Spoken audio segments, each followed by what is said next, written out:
Saan nga ba dito yung bagong nilipatan nila, Betsy?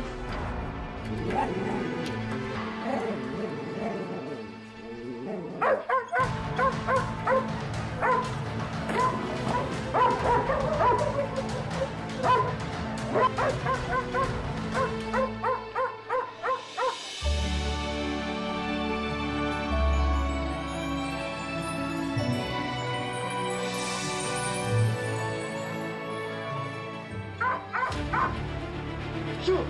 Shoot! Ito ang sarap ko.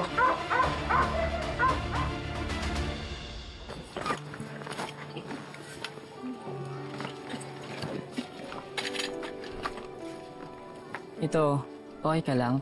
Nasaktan ka ba? Hindi naman. Thank you, ah. Wala yun.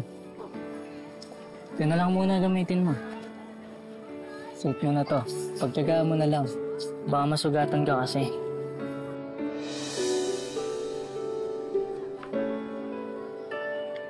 Paano ka? Okay lang. Malapit lang naman yung bahay namin dito. Ano palang pangalan mo? Gina.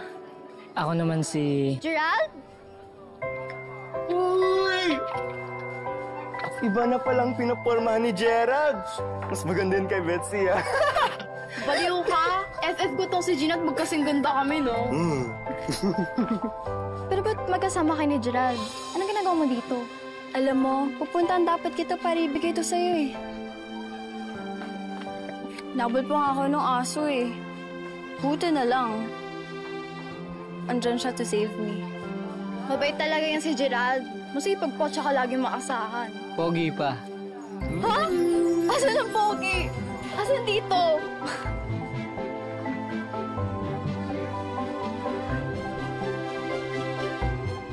Alin ba dito isusot mo sa birthday mo? Matagal na ba kayo magkakilala ni Gerald? Oo. Magkababata kami, tsaka magkapitbahay din. Eh, ba't di mo siya nakakwento sa akin? Parang nabanggit ko na siya sa'yo dati. Di mo lang siguro natandaan. Pero close kayo? Oo naman, sobra.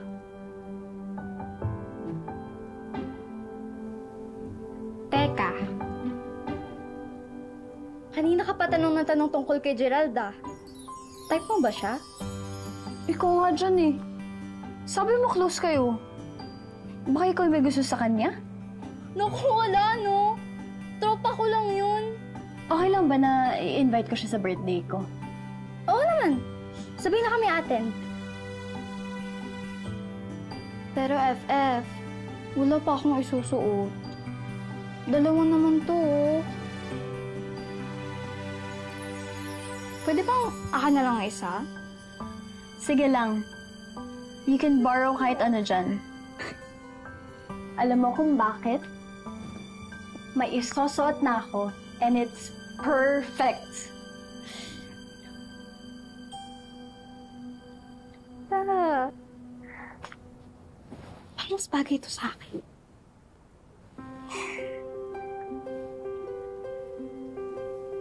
Ang ganda, diba? Ito ang napili ko kasi this dress is so special!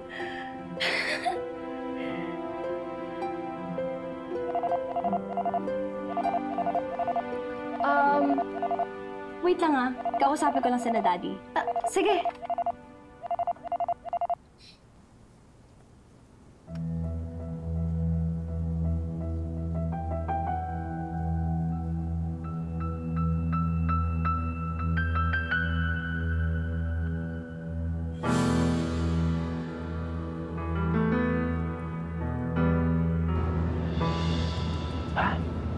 Gagamitin mo yung dress na binigay ko sa mami mo? Yes po. Kasi na-inspire ako sa mga kwento niyo dati na ginamit ni Mami yung dress na yun sa prom niyo. Gagamitin din niya yung dress na binigay ko sa'yo. Alam mo ba nung una? Naku, I was not confident wearing that dress. But your dad told me that I looked pretty in it. Cute daw ako. And I'm sure you're going to look just as good as your mom. Ang importante, basta happy ka sa birthday mo. All we wish is for your happiness. We wish that nobody destroys or takes away that happiness from you, okay?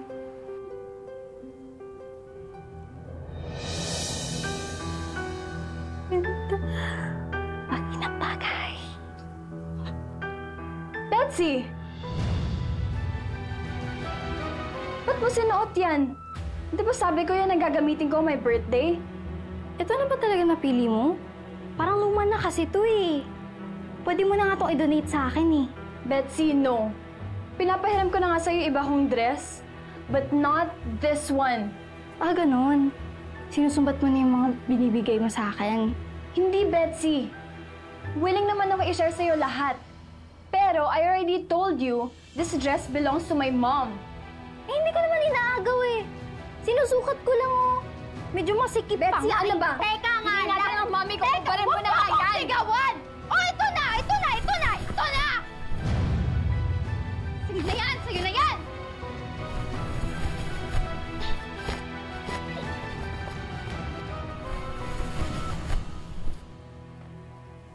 Oh, yan na!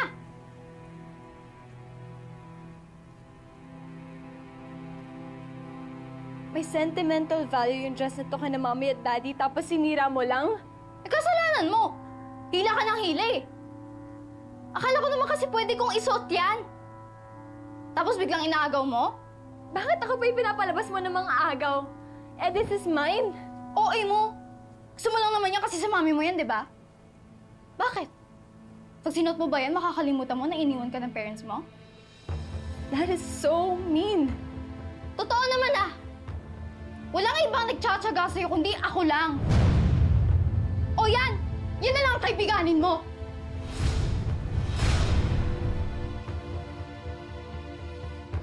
Wait, aalis ka na? Oo! Baka kasi kung ano pang isumbat mo sa akin eh. Sorry ha, kasi mahirap lang ako kaya umaasa ako sa mga donation mo. Pero tandaan mo, kahit ang dami-dami mong magagandang gamit at may iba kang kaibigan, wala kang mahanap na best friend na katulad ko. Alam ko naman yun eh. Dapat nga magpasalamat ka pa eh. Kasi kahit sinusungitan ako ng tita mo, lagi pa rin kitang sinasamahan. Pero kung ayaw mo na ako maging friend, edi hindi na ako magpapakita sa'yo. Huwag naman, Betsy. Sorry kung na-misinterpret mo lang ako. Nagulat lang kasi talaga ako. Madali naman i-repair tong nasirang dress. Pero pag yung friendship natin ang nasira, ang hirap nang ibalik nun. Ikaw ang dapat sisihin pag nangyari yun. Kasi sabi mo nun, hindi mo ako pagdadamutan, di ba? Tapos para sa isang dress lang? Aawain mo na ako? Kaya nga sorry na talaga, Betsy. Hindi ko naman sinasadya na i-offend o i-hurt ka. At alam kong ganun ka rin sa akin. You've always been loyal to me. Yun na nga eh. Lagi naman ako nasa tabi mo pag kailangan mo ko. At sana naiisip mo yun.